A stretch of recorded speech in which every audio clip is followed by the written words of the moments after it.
Are you sure we can say that? Yeah? Alright. If I get in trouble, it's your fault. Today we're gonna be reviewing Momofuku. I didn't say it right? You told me to... Try it again? Alright.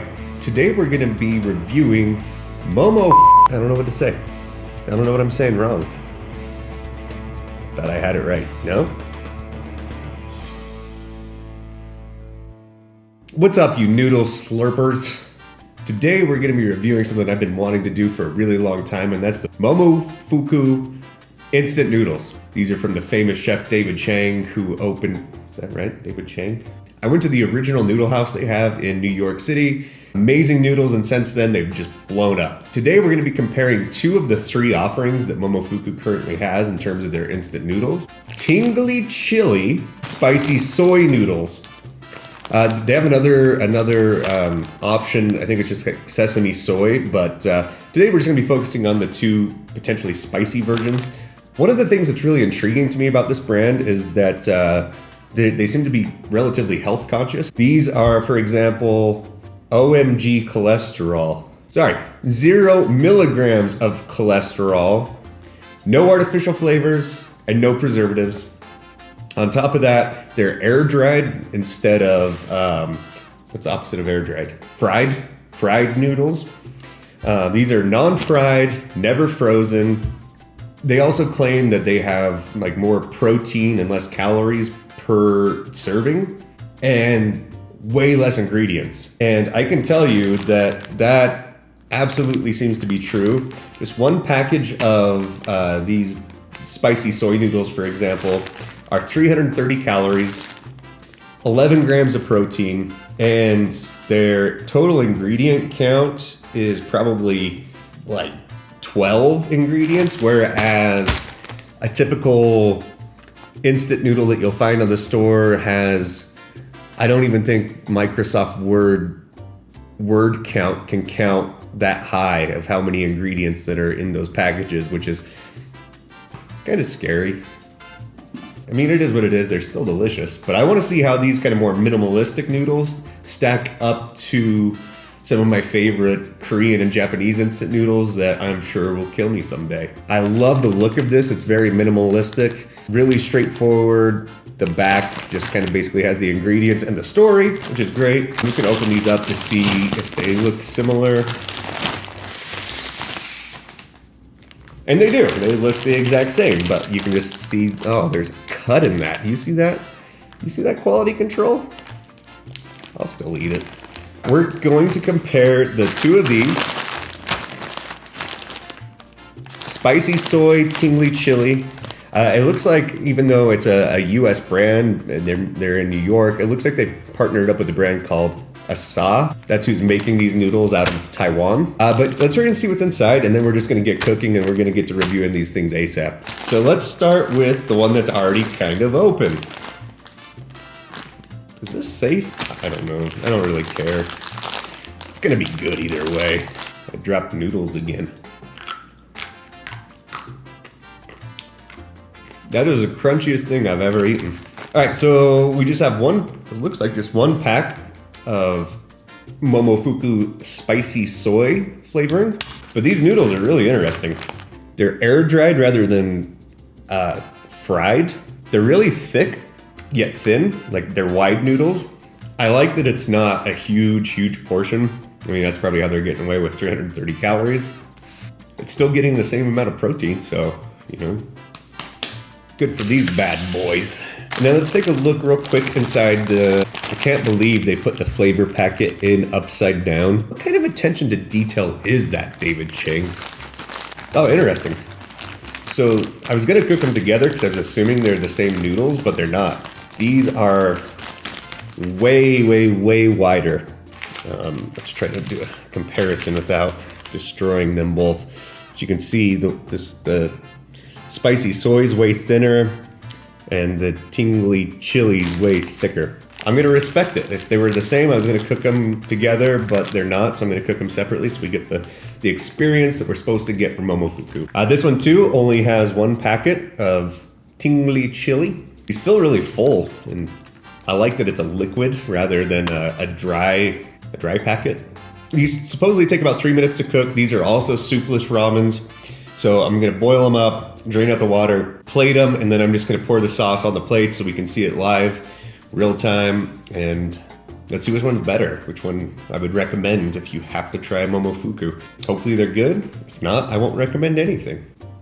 I'll be back. We're back. We just got the noodles cooked. I tasted them while they were cooking to make sure they were getting to the correct level of doneness. And I think I lied. I think I said they took 3 minutes each. The spicy soy, the thinner noodle, took 3 minutes. Instructions called for 4 for the thicker one, which makes sense, scientific, and I think Neil Tyson deGrasse. I think he would agree. 1 second, I can't open this. I mean, I'm sure I could, but I'd probably end up making a mess and decorating the walls with spicy soy sauce, and you know, I'd rather just have it on my noodles. Oh yeah. Look at that brown gold. Yeah, you gotta do this. So I did this one a disservice already by not doing this. My bad. If that one loses by a point, you know why. All right, the Tingly chili. Oh yes, look at that. This one's gonna taste better because I did the packet flip thing. All right, let's go ahead and give these some stir. Ugh. It's kind of congealed. It's not a great sign. See that? It's kind of all melted together. And granted, this one's been sitting out longer because I cooked this one first and then this one. Okay, yeah, I don't like this consistency right now, but again, that might be my fault, letting it sit too long. Let's get these ones while they're fresh, see if it's this, yeah, kind of the same. Kind of all just stuck together. I don't know if it's a bad thing or not, but only one way to find out. First, let's try the spicy soy Momofuku instant noodles. A giant ball of connected tissue. Doesn't sound appetizing, does it?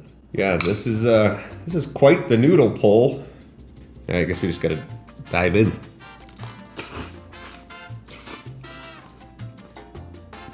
It tastes very much like soy sauce with a little bit of spice.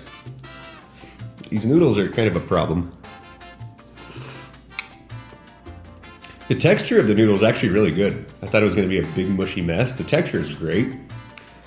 It's just, I don't know why they're all stuck together like that.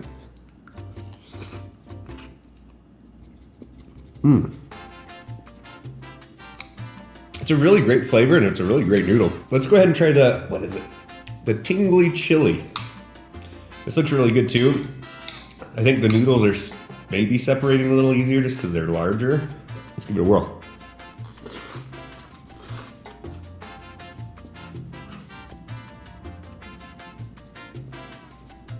Interesting. These noodles are really thick. This is like borderline lasagna noodle. Exaggeration, of course, but interesting. It is spicier than this. This has a little bit of spice. This has a little more, but that Tingly chili is it's sweeter.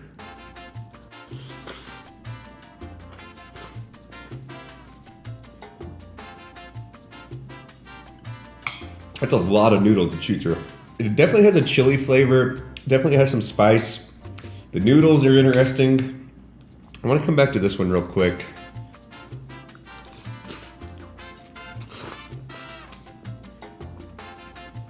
The Tingly chili is definitely spicier. The noodles are less weird, but they're thicker. This one's definitely got a better flavor, and the noodle texture is kind of far more what you might expect.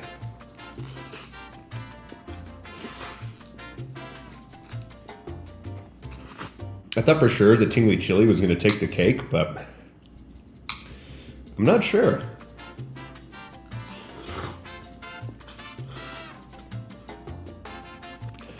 As a spice lover, I definitely like that this one's spicier. Neither of these are really spicy, at least to what I'm kind of used to eating. I think if you look at like a a normal person's tolerance, but looking back to some friends and family who have some sort of spice tolerance, I would say this is like maybe, I don't know, like a 3 out of 10, maybe a 4 out of 10. No, not even that. This is probably like a 3 out of 10. This is probably like a 3.5 out of 10. They're really not that spicy. But I also know people who would order a 0 out of 10 would have a hard time with this. It's nice because you really don't get any of that kind of artificial flavor you get from a lot of the other ramen brands. Even the ones I love, you still kind of just sense that. This actually tastes relatively fresh, but the flavor's just kind of okay. You see videos of David Chang, the guy who created Momofuku. He's eating this with fried egg on top and all the chili garlic oil mixed in. I just wanted a completely unbiased review of which one's better, just straight up to straight up. I think I had such a high expectation for this brand that I feel a little disappointed. I was actually thinking I was gonna like these thicker noodles better than these thin ones because those thin ones were all doing that whole blobby thing. But these ones actually have really great chew. These ones are a little too thick. And they're cooked just right. Like I wouldn't want them any softer. I think they would start to get mushy at that point. It just feels foreign. These actually, once you get past the whole stuck together blobby part, are not bad. Should I keep eating? Should I finish them? I think I might as well finish them, right? So I think I'm onto something. David Chang, if you're watching this, hear me out. Also, David Chang, if you can teach me how to use chopsticks, I'll give you my recommendation for free. Not that my recommendation's worth anything.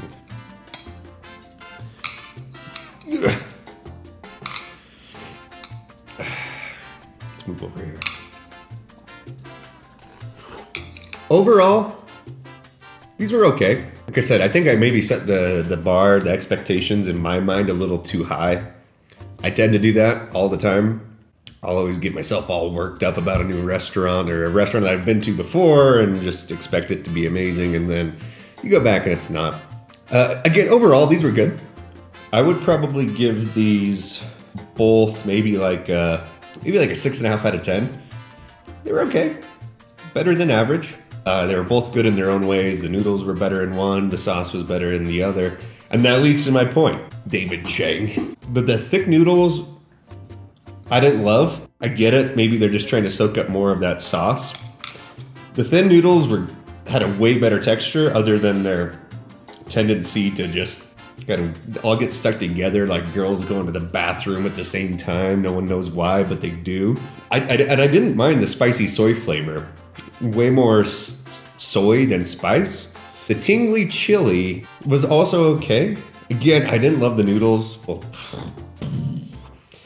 maybe you just make 2 packs together. You do the spicy soy and you do the tingly chili. You add the sauces together, mix it up, and eat. That might be the way. So that's gonna do it for today. Momofuku instant noodles, spicy soy, tingly chili, both 6.5 out of 10. I had my expectations up really high. Again, that might be my fault, and if it is, I'm so sorry, Momofuku. I do intend on trying different iterations of both, kind of like I mentioned earlier. But my name's Chase, and this is the Ramen Review. If you like this kind of content, anything ramen related, that's all I'm gonna be talking about on this channel. I'm gonna be doing comparisons like this. I'm gonna be doing reviews on anything ramen related. I'm gonna be trying recipes, add-ons, homemade, you name it. That's all I'll be talking about here. So if you like this type of stuff, go ahead and click the subscribe button. Go ahead and hit that notification bell because you don't want to miss any of my uploads, obviously. And if there's anything you think I should try, no matter how weird or how amazing or how bad it is, go ahead and comment below and I'll see what I can do to get my hands on it. Until next time, again, my name's Chase. This is a Ramen Review. Thank you so much. See you next time.